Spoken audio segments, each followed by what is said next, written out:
Jake and I had been together for 3 years. The first 2 years were fine, but the last year, pure psychological warfare.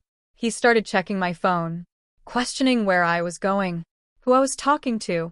He'd get irrationally jealous if male co-workers texted me about work stuff.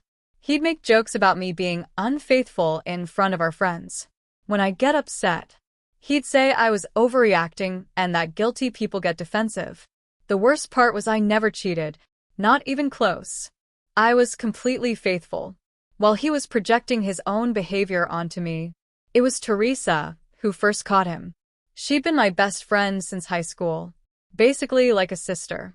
One night while Jake was at work, she came over after I mentioned another one of his wild accusations.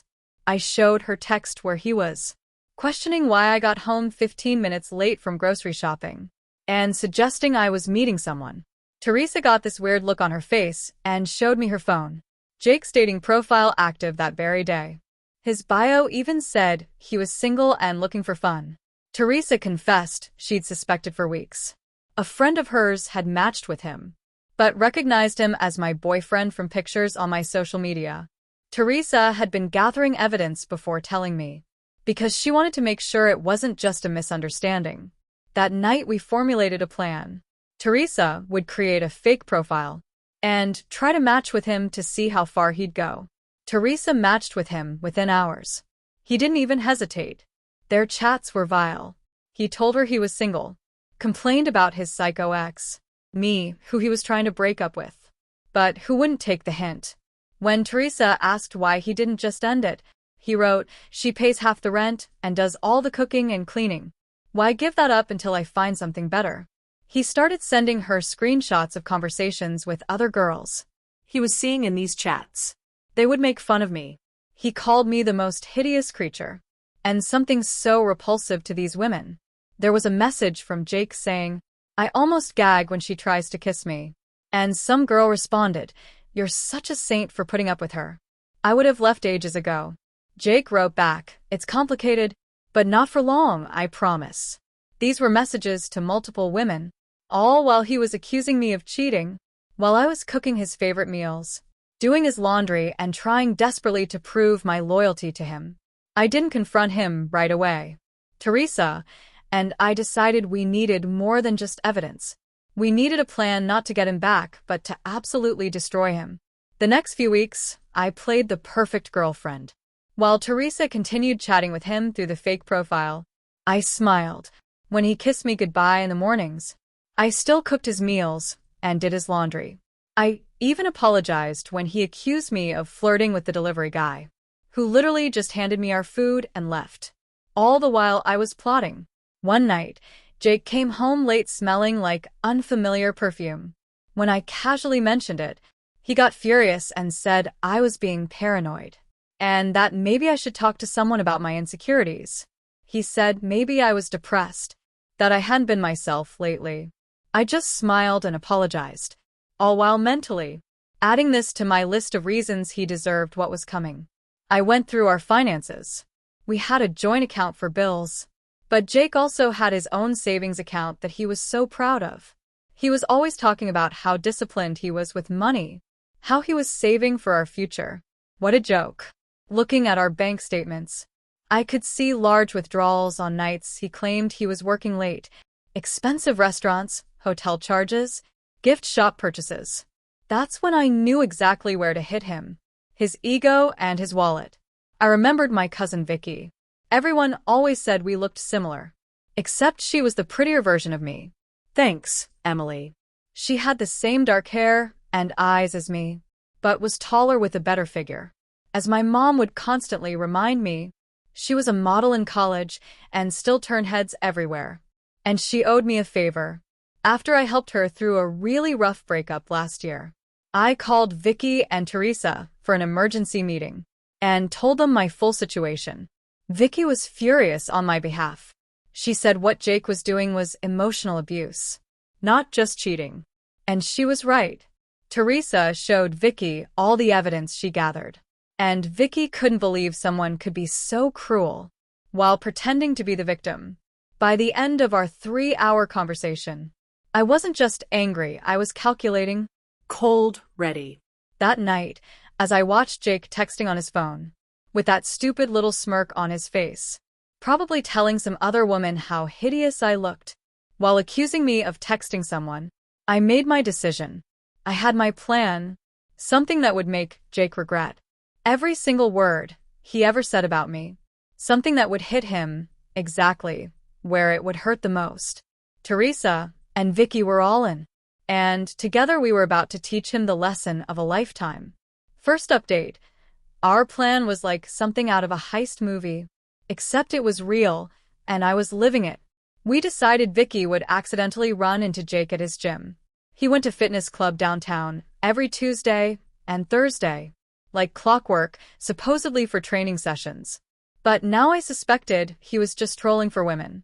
Vicky got a guest pass through a friend, who was a member. We studied Jake's routine. He always posted workout selfies with timestamps. What a predictable dumbass. And knew exactly when to position her on the treadmill, next to his favorite bench press.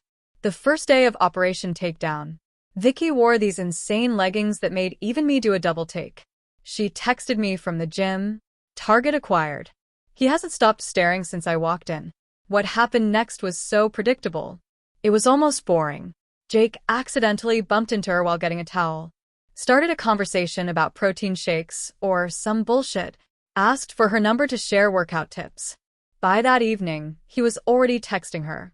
I sat with Vicky on my couch reading every message, my stomach in knots. Teresa brought wine and takeout, insisting we needed fuel for the psychological warfare ahead. The texts were exactly what you'd expect. Compliments about how fit she looked, questions about whether she was single, suggestions they should grab a protein shake sometime. Here's the kicker. Jake had no idea Vicky was my cousin. We look similar, but not in an obvious way unless you're really paying attention.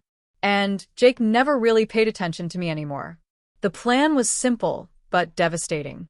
Vicky would date him, get him completely hooked, make him spend obscene amounts of money on her, and then eventually we'd reveal everything. Meanwhile, I continue playing the unsuspecting girlfriend, while secretly enjoying watching him dig his own grave, financially and emotionally. Vicky and Jake had their first date 3 days later. He told me he had a work event that night. I kissed him goodbye, told him to have fun, and then immediately drove to Teresa's apartment, where we tracked the whole evening through Vicky's play-by-play texts. He took her to this ridiculously expensive restaurant he'd never taken me to, despite my hints about wanting to go there for our anniversary. Vicky said he ordered the priciest wine on the menu, bragged about his important job and his savings account. He even had the nerve to mention he was practically single and wrapping up a dead-end relationship. When Vicky sent us a bathroom selfie from the restaurant, I almost threw up.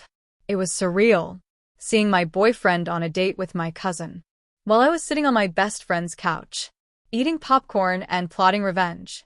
Teresa kept reminding me it was all just evidence of what a piece of shit he was, and that soon he'd pay for everything, literally.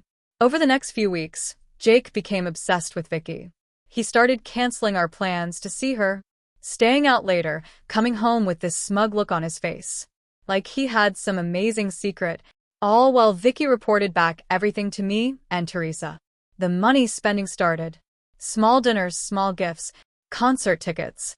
But Vicky was strategic. She'd mentioned some jewelry she liked just casually, while they were walking past a store. Next thing you know, Jake's dropping $500 on earrings to impress her. She talked about a weekend getaway spot she'd always wanted to visit. And suddenly Jake was booking hotels and making plans. The best part, Vicky would accidentally leave these gifts at his place, claiming she didn't want to lose them. But really, so he couldn't ask for them back later. Then she'd bring them straight to me. I now had a collection of expensive jewelry, designer bags, and even a fucking watch he bought her. All purchased with money he claimed he was saving for our future. As for the trips and experiences, Vicky had a system. She'd get Jake to book everything on his credit card. Then she'd find some excuse for why she needed cash for her half, which he'd immediately refuse because he was trying to impress her. Then after the weekend, she'd Venmo me her fun money from Jake's cash. Sometimes I'd use it for myself, but mostly I'd split it with Teresa and Vicky for what we called our revenge fund. We were building quite the nest egg. One weekend, Jake told me he had a business conference in a beach town 2 hours away. What he actually had was a romantic weekend with Vicky at a luxury resort. He somehow convinced him she needed $800 in spending money for spa treatments and shopping. He handed it over without question. That money funded my spa day with Teresa at a local place. While he was gone, we got the works, massages, facials, mani pedis, all on Jake's dime. We even posted pictures, knowing Jake never looked at my social media anymore. The whole time, Jake was getting bolder with his lies to me. He started working late 4 nights a week, had business trips on weekends. Once he even claimed his mom was sick, so he could take Vicky to a wine country resort. His mom called me that same weekend to ask if we wanted to come over for dinner. I made up some excuse about Jake having food poisoning. Keeping up my end of the charade was exhausting. I had to pretend everything was normal, had to keep cooking his meals, doing his laundry, smiling when he kissed me, with the same fucking lips he'd been using on my cousin. Things got more complicated when Jake started telling Vicky about his horrible girlfriend, meaning me. Vicky would record their conversations, legal in our state, with one-party consent, and send them to me. Hearing him call me desperate and clingy and totally oblivious made me want to burn his entire life to the ground. The worst was when he told Vicky he couldn't wait to be done with the dead weight, and that the only reason he hadn't broken up with me yet was because it's just so convenient having someone split the bills and do all the household shit. He literally called me his Roomba that also pays rent. When I heard that recording, I smashed a glass against the wall. When Jake wasn't home, Teresa had to come over and help me clean it up before he got back. But even through the pain, the benefits of our scheme were starting to pile up. Vicky convinced Jake to buy her a new iPhone because hers kept dying. She immediately gave it to me since my screen was cracked. She got him to buy designer shoes in her size, which was actually my size. She even managed to get him to pay for a weekend yoga retreat that she never attended. I went with Teresa instead, laughing the entire time about how Jake was funding my relaxation, while believing I was at home doing his laundry. Around the 2-month mark, Vicky started phase 2 of our plan. She began talking about how stressed she was at work, how she needed a real vacation. She strategically mentioned places she'd always wanted to visit, coincidentally places I had mentioned wanting to go. One night while on a date with Jake, she broke down in fake tears about how she'd never been able to afford a real vacation. Jake, trying to be the hero, immediately offered to help. Before the night was over, he booked a weekend trip to this amazing mountain resort, about 3 hours away, all expenses paid. Here's where it got interesting. The day before the trip, Vicky called Jake sobbing. Her grandmother was in the hospital, and she couldn't possibly go away that weekend. Jake was devastated, especially since the reservation was non-refundable. Vicky, being the thoughtful person she is, suggested he take the trip anyway since he'd been working so hard. Jake reluctantly agreed. The minute Jake told me he was going on a guy's fishing trip that weekend, his cover story to me, I texted Vicky and Teresa. The plan was in motion. Vicky had already secretly given me the reservation details. As soon as Jake left for work the next morning, I packed my bags, picked up Teresa, and we drove to the exact resort Jake had booked for his weekend with Vicky. We checked in using the reservation Jake had paid for. The front desk didn't even blink when I gave them my ID. The reservation was under Jake's name, but didn't specify guest names. We spent the entire weekend in luxury spa treatments, gourmet meals, hiking with a private guide, all courtesy of Jake's credit card. We even ordered room service and charged it to the room. Meanwhile, Jake was texting Vicky about how disappointed he was, but how he was making the best of it on his fishing trip with imaginary friends. We took so many pictures that weekend, being careful not to post them anywhere Jake might see. Those photos went into what we called our evidence locker, the folder we'd eventually used to show Jake just how thoroughly he'd been played. When I got home Sunday night, Jake was already there, telling me about all the huge fish he and his buddies caught.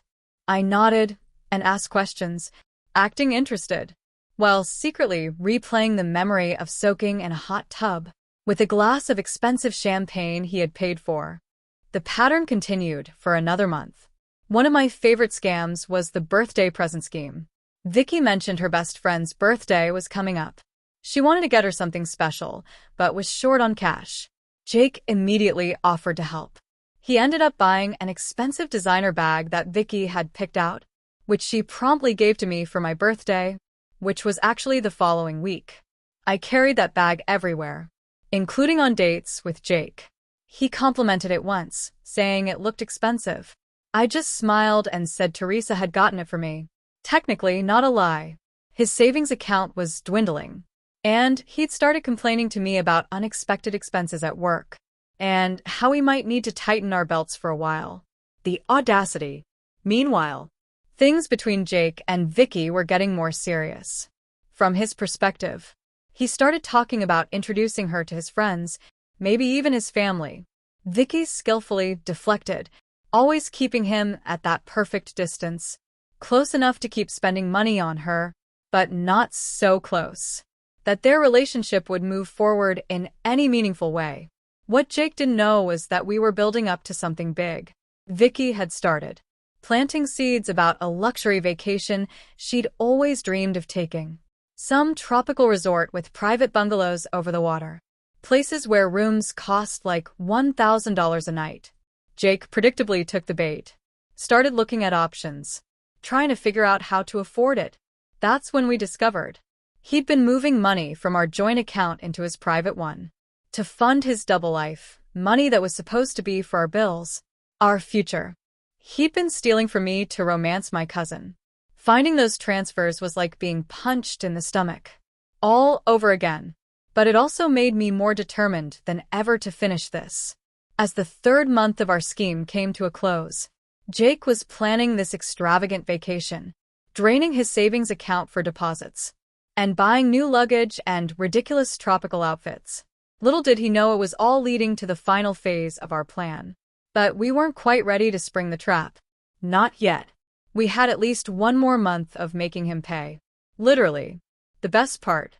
He had no idea what was coming. He still thought I was completely oblivious. Still cooking his meals and doing his laundry. Like a perfect girlfriend. Still believed Vicky was falling for him. As hard as he was falling for her. Still believed he was the one in control of the situation. But the control was all ours. And soon, very soon, he was going to learn just how badly he'd been played. Second update, month 4 of Operation Destroy Jake's bank account, was when things got really interesting. By this point, Vicky had Jake wrapped so tightly around her finger that he'd started getting sloppy with his lies to me. He'd work late, but forget to text that he wouldn't be home for dinner. He'd leave receipts in his pockets that I'd find while doing laundry. Once he even called me by Vicky's name when he was half asleep. I had to bite my tongue so hard I tasted blood. Meanwhile, our revenge fund had grown to almost $4,000 in cash from all the money Vicky had extracted from him and shared with us. Teresa had benefited too. We take turns with the spa packages and restaurant gift cards. Vicky would get out of him. One night, Jake came home looking stressed. He sat me down for a serious talk about our finances. Apparently, he was experiencing some temporary cash flow issues and needed me to cover more of our shared expenses for a while. Could I possibly pay the full rent next month instead of just my half? And maybe handle the utilities too? He promised he'd pay me back once his work bonus came through. I almost lost it right there. This asshole was spending thousands on my cousin, while asking me to cover his basic living expenses. But I kept my cool, nodded sympathetically, and agreed to help out. What choice did his oblivious girlfriend have? As soon as he left the room, I texted Vicky and Teresa. Phase escalation starts now. The next day, Vicky called Jake in tears.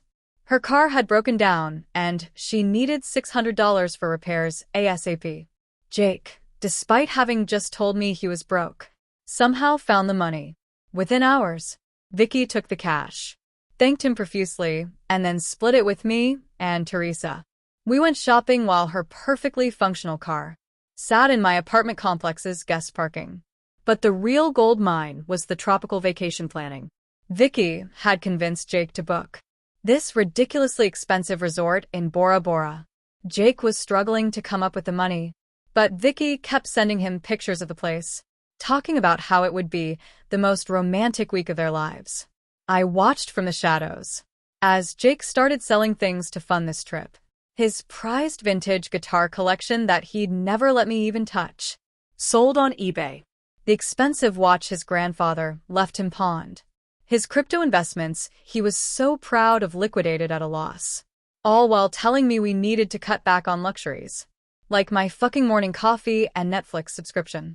One night while Jake was in the shower, I checked his phone and saw he'd taken out a personal loan for $15,000. The absolute madness.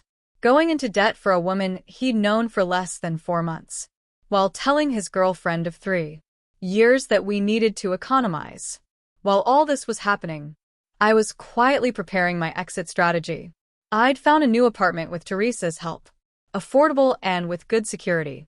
I'd been moving my important documents and sentimental items there. Little by little, I'd started redirecting my mail to a PO box.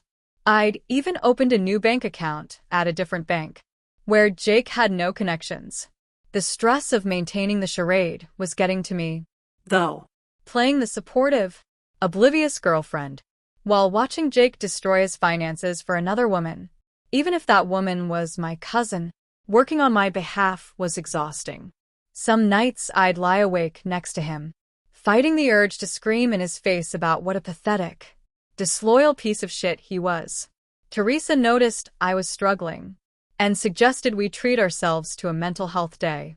Using some of our revenge fund money, we booked a day at this amazing hot springs resort, about an hour outside the city. The irony, it was a place Jake had once promised to take me for our anniversary, but claimed we couldn't afford. The day at the hot springs was exactly what I needed, soaking in the mineral pools, getting massages, drinking champagne at 11 a.m., all while knowing Jake was at work, stressed about money, completely unaware that he was funding my relaxation. It felt like poetic justice. When I got home that evening, Jake was already there, which was unusual. He looked nervous, pacing around the living room. My heart dropped. Had he somehow found out about our scheme? But no, it was something else entirely. He sat me down and told me he'd been doing some serious thinking about our relationship. This was it. He was going to break up with me. After all these months of cheating and lying, he was finally going to end things so he could be with Vicky openly. I prepared my fake surprise face, mentally rehearsing how I'd call Vicky and Teresa the minute he left, to tell them we needed to accelerate our timeline. That's not what happened at all. Instead, this delusional asshole got down on one knee and pulled out a ring box. A fucking engagement ring. He started saying how he'd been distant lately, because he was working through some personal issues, but had realized I was the one he wanted to spend his life with. That sometimes people don't appreciate what they have until they almost lose it. That he wanted us to start fresh. I was literally speechless. This was his plan to lock me down with an engagement, while continuing to see Vicky on the side. Or was he planning to break things off with her? Either way, it was the most pathetic, desperate move I could imagine. The ring was tiny, nothing like what he'd once promised he'd get me someday. Clearly, his finances were in worse shape than I thought. I stood there, frozen, my mind racing through options. If I said yes, it would buy me more time to extract maximum revenge. If I said no, the game would be over too soon. I did what any self-respecting woman in my position would do. I burst into tears, not entirely fake. They were tears of rage, and told him I needed time to think, that his distant behavior had hurt me deeply, and I wasn't sure if we could fix things. That I loved him but needed space to consider his proposal. Jake was crushed but tried to hide it. He said he understood that he'd give me all the time I needed. He even suggested I go stay with my parents for a few days. To clear my head, I almost laughed out loud. He was trying to get me out of the apartment, so he could have Vicky over. I pretended to agree, packed a bag, and went straight to Teresa's place. The minute I arrived, I called Vicky and filled her in on this insane new development. She couldn't believe it either. What kind of psychopath proposes to one woman while actively planning an expensive, romantic vacation with another? We decided to use this new situation to our advantage. Vicky would act especially needy and demanding in the coming days, really pushing Jake to his financial limits. Meanwhile, I'd string him along about the proposal, asking for time and space, while actually using that time to finalize my escape plan. Over the next week, I stayed at Teresa's, but maintained daily contact with Jake. I texted him things like "still thinking" and "need more time," while he responded with increasingly desperate messages about how much he loved me and how he'd do anything to make our relationship work. 10 days after the proposal, Jake called me sounding stressed. He needed to talk to me about something important in person. My heart raced. Had he somehow figured out our scheme? I agreed to meet him at a coffee shop the next day, then immediately called Vicky and Teresa for an emergency strategy session. He decided I'd wear a tiny microphone. Teresa had one from her journalism days, so they could listen from Teresa's car parked nearby. If things went south, they'd be right there to intervene. We also prepared a cover story, in case Jake had somehow discovered what we were doing. What Jake wanted to talk about wasn't our scheme at all. It was money. He confessed he'd made some bad financial decisions recently and was in serious trouble. He'd maxed out his credit cards, taken out loans, and even borrowed from friends. He needed my help to get back on track. Specifically, he wanted me to take out a loan in my name to consolidate his debts. He promised he'd pay it back, that it would only be temporary. He even suggested it could be the first step in our life together, proving we were a team who helped each other through tough times. I sat there stunned at the audacity. This man had spent thousands on another woman, lied to my face for months, and now wanted me to go into debt to solve his financial problems he created by trying to impress my cousin. It took everything in me not to throw my hot coffee in his face. Instead, I told him I needed to think about it, that it was a big decision, that I was still processing his proposal. And this added a whole new complication. I could see the desperation in his eyes as I left, promising to let him know soon. The minute I got back to Teresa's car, we all burst out laughing. The sheer nerve of this man was almost impressive. Vicky immediately started planning the next phase. She would tell Jake she'd gotten an unexpected bonus at work and could now contribute significantly to their vacation. All he needed to do was complete the bookings, and she'd reimburse him for her share. Of course, that reimbursement would never come. But Jake didn't know that. Over the next few days, Jake secured the final bookings for their Bora Bora trip. He'd had to borrow money from his brother to cover the last few $1,000s, but it was done. All non-refundable. All booked under both their names. The vacation was scheduled to start in exactly 2 weeks. Their flights would leave on a Friday morning, which meant we had 12 days to execute the final phase of our plan. And Jake had no idea what was coming. No idea at all. Last update. Those final 12 days before Jake's romantic Bora Bora getaway LOL were some of the most stressful and exhilarating of my life. We had everything planned down to the minute, but there was always the risk he'd figure something out, or that Vicky would slip up somehow. Meanwhile, Jake was getting increasingly desperate about money. He kept texting me about that loan, saying things like, "I wouldn't ask if it wasn't important," and "this is about our future together." The audacity of this man thinking I'd go into debt for him, while he was planning a luxury vacation with another woman. I mean, technically, it was my cousin working on my behalf. But still, I finally agreed to meet him for dinner, to discuss our relationship and the loan situation. I chose this mid-range restaurant where we had our first date, partly for the symbolism, and partly because I knew he couldn't afford anything fancier. At this point, I spent extra time getting ready, making sure I looked amazing. Hair perfect, makeup flawless. Wearing this red dress he'd always loved. When I showed up, Jake's face lit up with hope. He'd been worried I was going to end things, but my appearance suggested otherwise.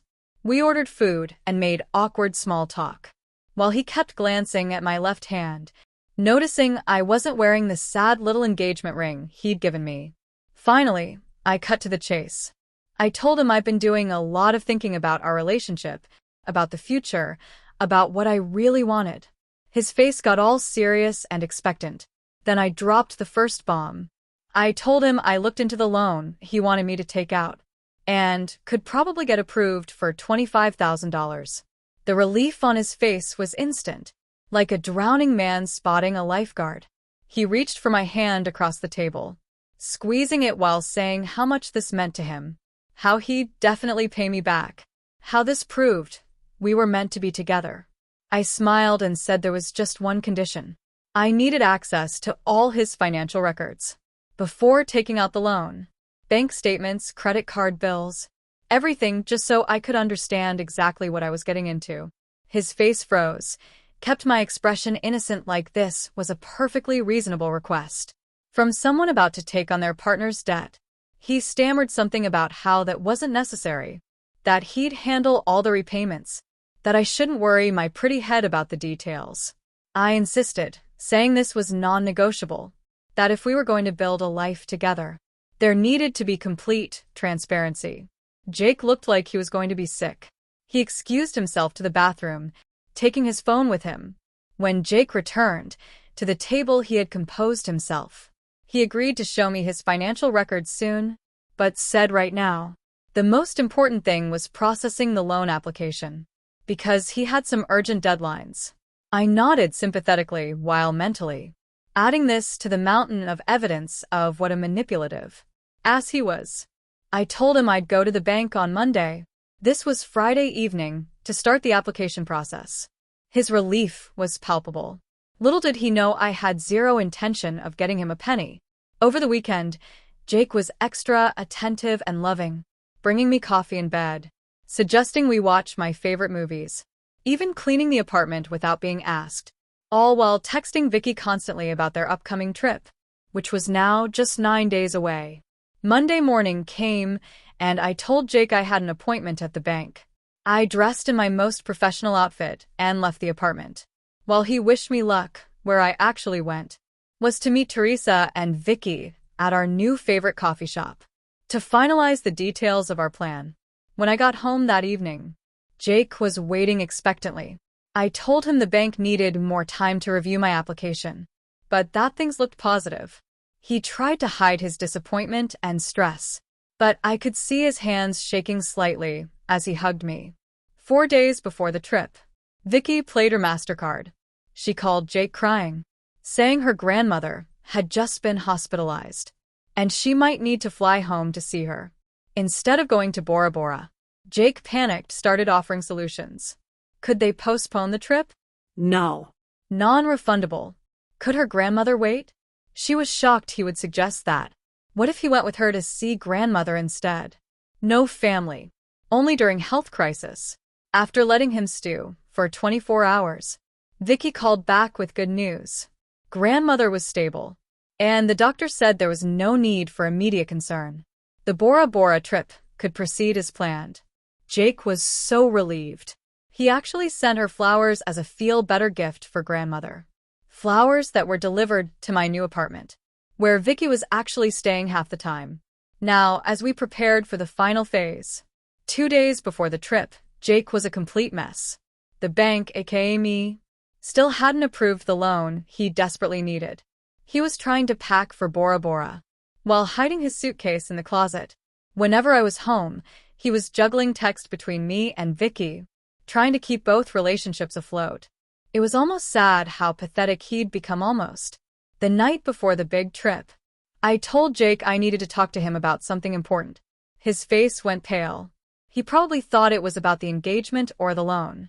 Instead, I told him I was going to stay with Teresa for a few days, because I needed space to think about our future. His relief was visible. This solved his problem of how to leave for the airport, without me asking questions. What Jake didn't know was that while he was at work the previous day, I'd already moved most of my remaining belongings to my new apartment. All that was left were some clothes and toiletries. I could easily fit in one suitcase, which I packed while he was in the shower. As I was about to leave, Jake hugged me tightly and said he hoped I'd have an answer about our future when he got back from his business trip on Sunday. The fact that he could lie to my face so convincingly, after 3 years together, still astounded me. The moment I closed the apartment door, our final countdown began. Operation Complete Destruction was officially underway. I went straight to Teresa's place where Vicky was waiting. We ordered pizza, opened champagne, and went over our plan one last time.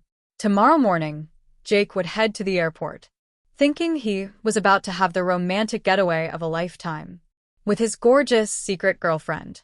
Instead, he was about to have the worst day of his life. We barely slept that night, too, wired with anticipation. At 6 a.m., Vicky texted Jake, "Good morning. So excited for today. Can't wait to see you at the airport." Jake responded immediately, "Just finishing packing. See you at Terminal 3 at 8:30. Can't believe we're finally doing this." At 7 a.m., we watched through the apartment building security app as Jake left with his suitcase, looking happier than I'd seen him in months. The minute his car pulled away, Teresa, Vicky, and I got into Teresa's car and headed to the airport ourselves, not to fly anywhere, just to witness what was about to unfold. We arrived at Terminal 3 around 8:15 and positioned ourselves at a cafe with a perfect view of the check-in counters. Jake arrived at 8:25, looking around eagerly for Vicky. He checked his phone, texted her, then went to stand in the check-in line for his flight. At exactly 8:45, when Jake would be approaching the counter, Vicky sent him the message we'd carefully crafted the night before. It was a selfie of me, Vicky, and Teresa together, all smiling widely, with middle fingers up. "Neath it," Vicky wrote, "Surprise, asshole. Hope you enjoy your $17,000 vacation. For one, your girlfriend knows everything." We watched from our hiding spot as Jake received the message. He froze in the middle of the check-in line, staring at his phone. His face went from confusion to shock to horror in seconds. He looked around wildly, as if expecting to see us. Tried calling Vicky immediately, straight to voicemail because she blocked his number. Tried calling me, same result. Jake stepped out of the line, still staring at his phone in disbelief. He slumped onto a nearby bench, frantically typing, probably sending desperate messages that would never be delivered. We watched this go on for almost 20 minutes before he finally got up and walked, zombie-like, toward the exit, dragging his suitcase behind him. Jake spent the entire day calling us from different numbers, leaving increasingly desperate voicemails. We ignored them all, focusing instead on phase 2 of our final plan. I'd also left a carefully worded letter on the kitchen table, outlining exactly what we knew, along with printed copies of some of his worst messages about me, including the ones where he called me the most hideous thing, and his Roomba that also pays rent. The letter explained that if he contacted me or Vicky again with any threats or harassment, the entire evidence folder would be sent to his parents, his boss, and posted publicly. Was all of this strictly necessary? Probably not. Was it deliciously satisfying? After months of his psychological abuse and cheating? Absolutely. That evening, Jake showed up at the apartment to find he couldn't get in. The security camera caught his meltdown in the hallway, as he realized just how thoroughly he'd been played. Over the next few days, Jake cycled through every emotion possible. He sent emails begging for forgiveness, then angry ones calling us crazy bitches, then pitiful ones about how he'd lose his job if he couldn't repay his debts.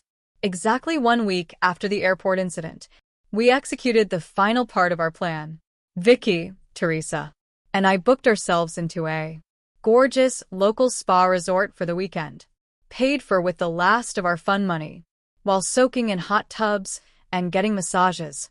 We each posted a single photo to our social media accounts, Predictably, this triggered another round of desperate messages from Jake, now using his brother's phone, since we blocked all his numbers.